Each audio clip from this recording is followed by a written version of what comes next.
Hi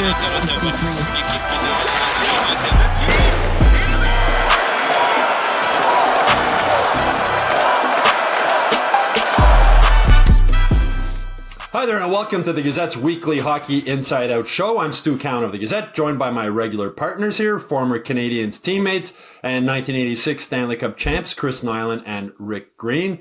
Knuckles, the Habs were dominated in parts of the first two games in Washington, falling behind 2-0 in the series after losing 3-1 Wednesday night. Do you think they have any hope of coming back in this with Game 3 Friday night at the Bell Center and Game 4 Sunday at the Bell Center? I sure do. Now, here's the deal, and I'll preface it by saying I didn't think they were going to make the playoffs. They make it the last day of the season. They get their foot in the door. Good for them.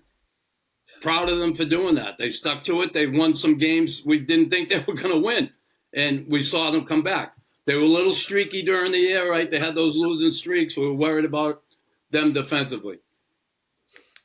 Man, to see how they played, I mean, they weathered that storm that first game, right? Really weathered the storm, and then they never gave up. They never quit, and they pushed the pace, and they got great scoring chances. Honestly, and Montembeault, man, he closed the door in Game 1. He was really good. Game 2, he was even better, the saves he made. And they just never quit. And Game 2, again, I'm proud of this team, the way they played. I really am. And again, it's a game of mistakes. You're going to make them. I get it. But, boy, at crucial times in the game, they seem overwhelmed at times, right? But they're a bigger team. They're a tougher team that way. And you know, they certainly rose to the occasion, and they didn't back down from it. They stuck together. I don't like seeing the captain get mugged like Game 1. He ends up getting spun around and mugged and thrown to the ice. That shit doesn't fly with me. Might fly with other people. It doesn't fly with me. I don't like that. But yeah, I'm proud of the way they played. Good on them. And honestly, you come back here and we've been a 2-0 hold before and come out of it. You got to win that next game. You're coming home, win that next game, put them back on, put some thoughts in their head. And I think Washington knows they got their hands full. Well, 93, when they won the last cup, they were down 2-0 in Quebec in the first period. Not saying the Habs are going to come back and win the Stanley Cup. But, Rick, they were dominated for parts of the first two games.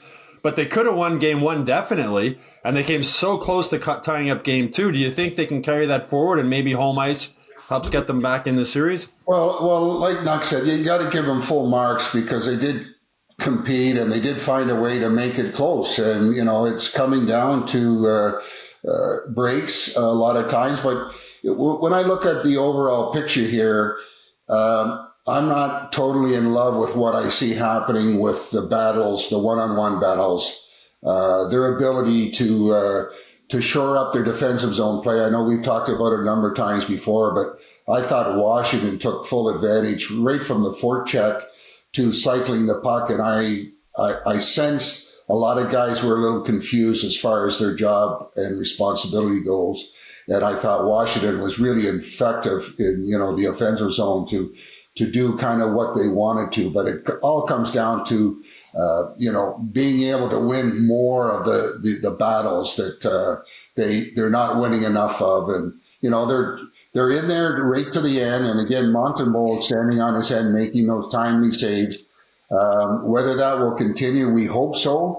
But you're rolling the dice when you have that type of play in your zone where you're giving too many real good, grade A chances against Montembeault saving their asses. But that's going to have to continue, or they're going to have to improve to the point where they can't allow that type of dominance, if you will, in their zone. And it all starts there.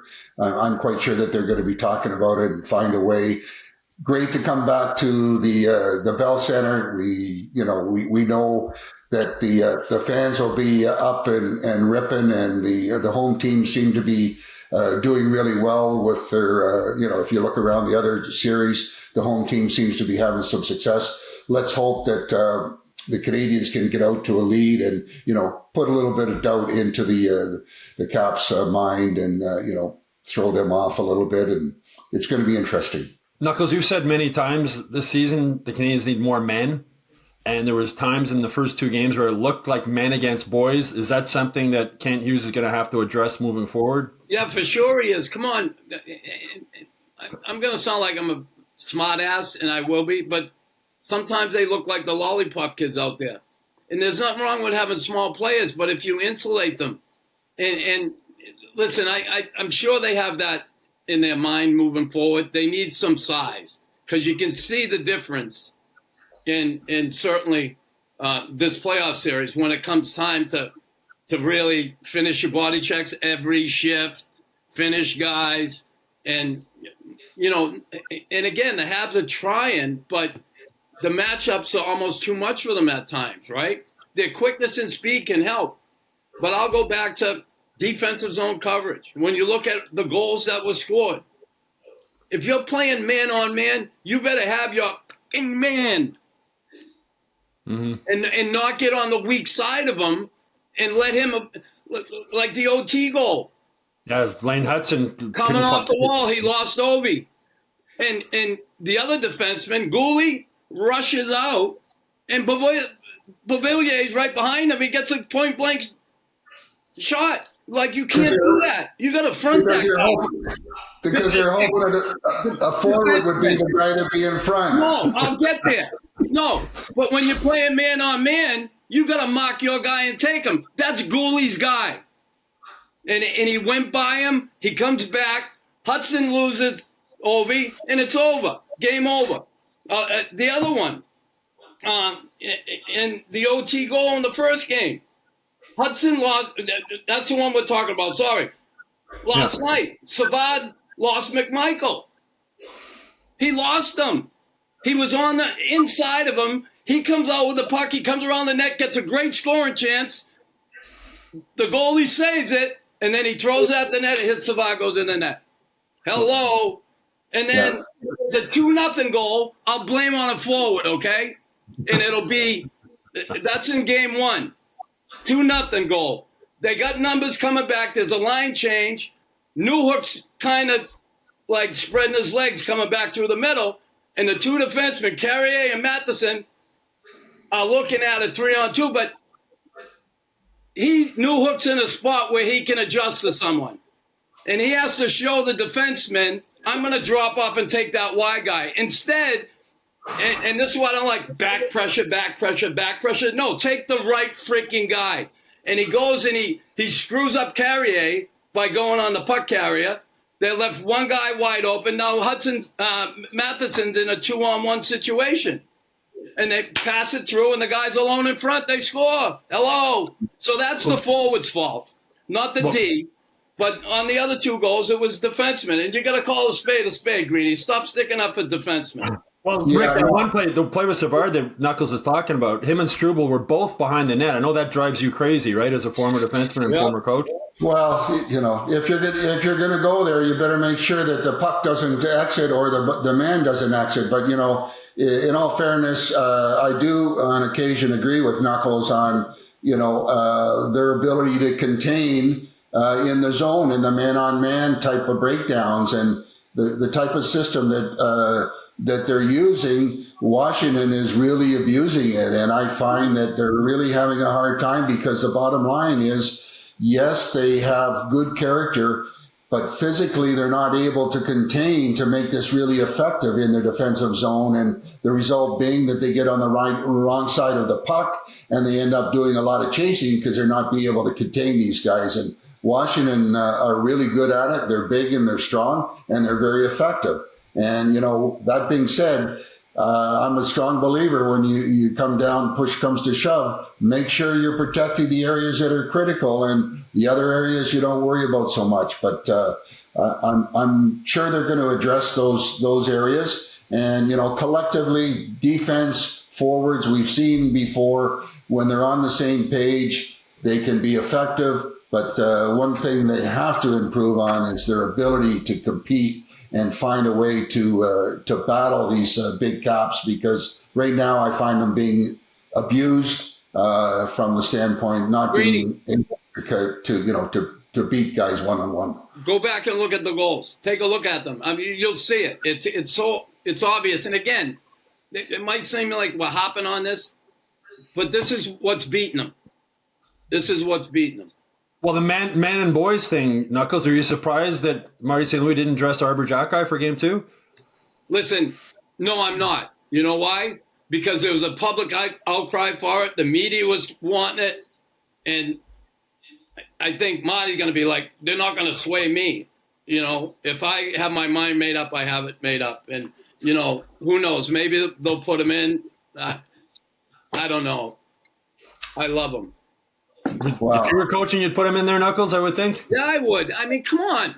Like, was he that bad this year when he was playing? Was he that bad he can't play in this shit? You know, and be a physical force out there? I don't think he was. So maybe the coach knows something I don't know. Maybe he knows something I don't know. But they want these young players to experience these games, and here's a young player who's not going to get a chance to experience them. Rick, what were you going to say there? I'm just saying the intensity and the grind of playoffs, and we know it very well. We've been there, and it's tough. And you got some guys, Matheson and Hudson, they're averaging 25 minutes, a game, and they are getting punished and pounded. And you mentioned a guy like Xhekaj. He's the kind of player that can come in. He can, help relieve some of the minutes that are being given to these guys so they can stay fresh and stay focused and, be effective. And Xhekaj, I would love to see him come in, not from the fighting standpoint, but his presence and his ability to, respond to a challenge, which I think as a character that he does have, he would love this opportunity to put what's, gone bad behind him and be effective in helping that defensive core shore up some of the problem areas, which is containment and battles and, making sure that the Caps are aware that they got their hands full. Well, Knuckles, one guy who has been playing like a man, and I've always said Josh Anderson was built for the playoffs. What can you say about what he's done the first couple of games? He's been awesome. Listen, he had that off year. Everybody's up his ass. Not easy for an older guy to be in the middle of a rebuild, okay? He had a tough time. Mm-hmm. He bounced back big time. He's playing the type of hockey that got him to the NHL. And, he's finishing his checks. He's there for his teammates. That's what he has to do. And sometimes it probably feels like a lonely job. Believe me, I've been there. And not from the hitting, from the fighting standpoint, but I know my teammates always have my back, but here's a guy who I think certainly in Gallagher too, and I can't say nothing bad about Gallagher, Anderson, Dvorak. These guys have been pretty consistent all year, but Josh certainly, I'm impressed with what he's done. He's been a true leader in these playoffs. Yes, I know you weren't happy about that penalty they gave him for the cross-check. No, come on, you hit a guy like Wilson. Wilson does shit. He wants to disturb the shit and then, get the extra two. It's bullshit. It's bullshit. And then you see Caulfield get cross-checked in the face and that donkey referee is standing right there like, looking at what, you donkey? The puck is right there. He gets cross-checked right in the face. Again, they didn't lose because of the rest, but that's bullshit, And NHL, every time, every playoff season, when all the focus is on them, they fuck up. I was going to ask you guys, how do you really feel, though, Knuckles? Oh, I really feel. You go there. Go ahead, Rick. I was going to say, you could probably talk about the referees each and every game and about calls they missed, calls they should have had, this, that, and the other thing. And, it's amazing how all of a sudden the whistles disappear on the referee's front when, they just let the game go. And that's okay, but there's some that are blatant penalties that should be when a guy almost gets his teeth knocked out, et cetera, et cetera. Those type of things shouldn't be allowed to happen. They do. It's part of the game in the playoffs, unfortunately, and you got to look beyond that and just find a way to stay focused and find a way to get game 3. But if you're going to set a precedent like the Anderson cross-check, he gave a little shot, you're going to say, okay, boys, this is how we're going to call it. and then you let all that other shit go, you're a clown. Yeah, it was head shaking sometimes, the refereeing in the playoffs. Well, the other big thing out of game two, Knuckles, is Marty St. Louis decided to sit Patrick Laine's butt on the bench for the entire third period. What do you think about that decision? That's right where his ass belonged. Again, soft, turnover machine, away from the puck. He doesn't get involved physically. He's one of the biggest guys on the ice, and I get it. He's a goal scorer. But come playoff time to put on the work boots, time to do some things maybe you don't normally do. And when you're not used to doing them, it's very difficult to all of a sudden flip the switch. And listen, talented goal scorer on the power play. 5-on-5, he's not a good hockey player. He turns pucks over at the blue line, at the red line. We saw what happened the other night on the icing. Okay, I'll give him the benefit of the doubt there. He was trying to tip it. The guy cross-checked him. Okay. He's a big guy. Don't go down so easy. Okay, one. But just before that, he had an opportunity to get the puck deep, and he turned it over at the red line. And it went back in, and that was the next play coming out of the zone. Icing, miscommunication, losing your men on the face-off, game over. So, sit your ass down the bench and watch. And again, Marty, he's trying to establish a culture here. Yeah. And the best way to screw that up, I think, is when you have a player like that, not producing, not getting it done, and you continue to put him on the ice, and the other guys sit there going, really? Because they do. Don't tell me they don't. They do. And he's established that, and that's a good thing. Rick, go ahead, sorry, Rick. Marty's making a statement here. He's saying this is unacceptable. I don't care who you are. That's where he's changed from what we saw earlier on the year. He's trying to push the button to say, unacceptable, you're going to sit, you're going to watch. Hopefully that's going to be the recipe for the next game that he's going to play, that he's going to realize that they need more from him. Yes, he's a goal scorer. Yes, he's a little bit of a concern 5-on-5. But, when you look back, the guy, and again, I'm not a kind of guy that loves to see somebody kind of go through the motions, but I still like to have a guy like that when crunch time comes. He's usually the guy that's going to find a way to score. And, when they pulled the goalie, I thought maybe he would have had a chance to get out there and bring something. But right now, I think he's more of a concern that what he's doing is not good enough 5-on-5. He pushed the button to sit him on the bench, and let's see how he responds. Yeah, I thought he was really sending a message to St. Louis when he didn't put him out after the goalie was pulled, if he was going to put him out at any point. Rick, does it bring back memories of your old coaching days with Claude Julien, with Alex Kovalev? Yeah, Coach Killer Kovalev. Yeah, we didn't know what button to push with him because basically, he was dancing to his own tune, like a lot of those guys. But they still are talented. They're still, when given the opportunity, they still can, find a way to score. And it's kind of a difficult situation on, how you handle somebody like this. But it is playoffs. We need performance now, not tomorrow. And you better find a way to come up with your A game because what we're seeing right now is not acceptable. And Marty St. Louis is making that statement to each and every guy, bring your A game or you ain't playing. With Iman Demidov, Knuckles, 2 regular season games thrown right into the fire in the playoffs, about 12 minutes of ice time each of the first 2 games. What do you think about the way Marty's used him, and what have you liked about him? In the playoffs, he's struggling.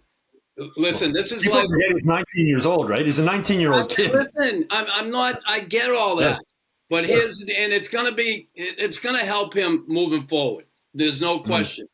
Because here's the deal: you play over in that big rink, okay, and then you come over here and you're in the shoebox. It's a difficult adjustment, okay.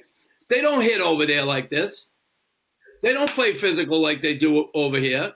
And when you're a good puck handler like this kid and a good skater, you got great vision, and you're over in that big rink, and it's a no-hitter out there, you can do what you want.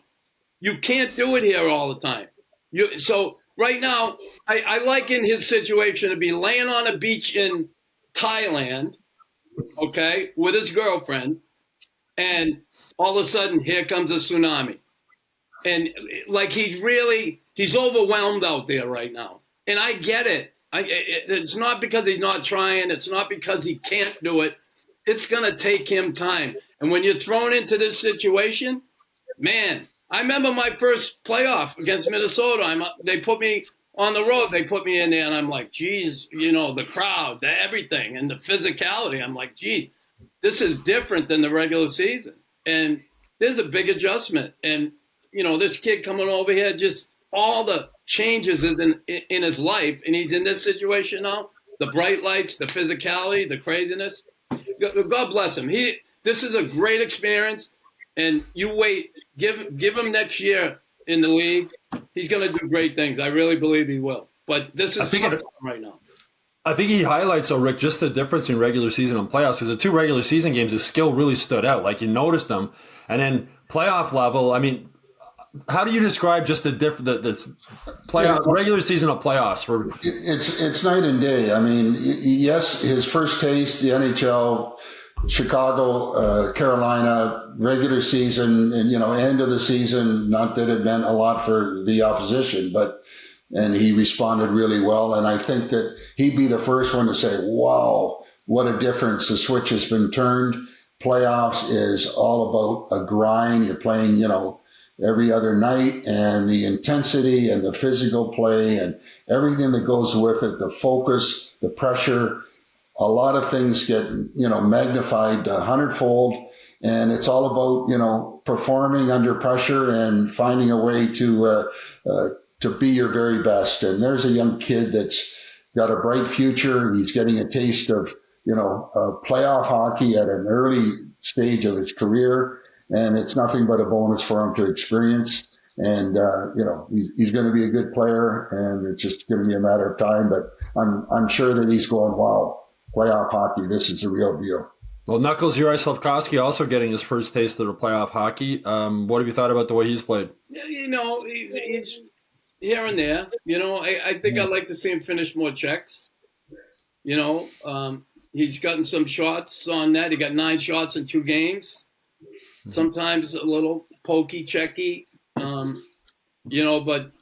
again, it's a learning curve for all of them. These young guys, it's not easy your first time around the playoffs. It's a culture shock. And, I think he'll get there. But, this is going to be – this playoff series is huge for experience for these guys to really know the difference between a regular season and – playoff hockey. Yeah, I think Canadiens fans need to realize this wasn't expected to be in the playoffs in year 3 of a rebuild, and win or lose, this is going to be an incredible experience for this team. And you're right, Knuckles, one thing about this team we've learned is that they don't give up. And they didn't give up in the first 2 games, and we'll see how they do in Game 3 and Game 4 here at the Bell Center. Anyway, that's it for this week's Hockey Inside Out show. We'll be back with a new show next week, either wrapping up the season or hopefully for Canadiens fans, talking more about the playoffs as they would move forward. Meanwhile, you can look for our 3 bonus episodes coming up over the next few days. And please make sure you like and subscribe to the Hockey Inside Out YouTube channel. Go to MontrealGazette.com/newsletters to sign up for the Hockey Inside Out newsletter. And go to HockeyInsideOut.com where you'll get all the latest Canadiens news every day during this playoff run. And please leave your comments on the show in the comment section below. We always like to hear from you.